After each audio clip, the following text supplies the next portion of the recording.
একটা মেয়ের শরীর ছাড়া কি তাকে ভালোবাসা যায় না?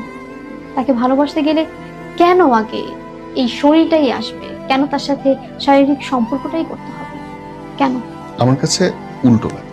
মনে হয় যে শরীর একটা জিনিস, ভালোবাসা অন্য জিনিস। দুটো, একটা পাহাড়, একটা সমুদ্র, দুটো একসাথে থাকলে ভেরি গুড। কিন্তু যদি আলাদা আলাদা হয় তাতেও খুব একটা বেশি যন্ত্রণা নেই। কিন্তু যদি পাহাড়কে সমুদ্র বানাইতে যাও তাহলে বিপদ। যদি ভালোবাসাকে তুমি মনে করো শরীর কেন্দ্রিক, তাহলে সেটা প্রতারণা। ভালো বেশে তুমি একটা গোলাপ ফুল দিতে পারো, বিশ্বাস করে তুমি তোমার ব্যাংকের চেক বইয়ের পাতাটা দিতে পারো, কিন্তু ভালোবাসা প্রমাণ করার জন্য সরি মাফ করে দিও পাজামার ফিতা খুলতে হবে, এটা ভালোবাসা হইতে পারে না। ইম্পসিবল।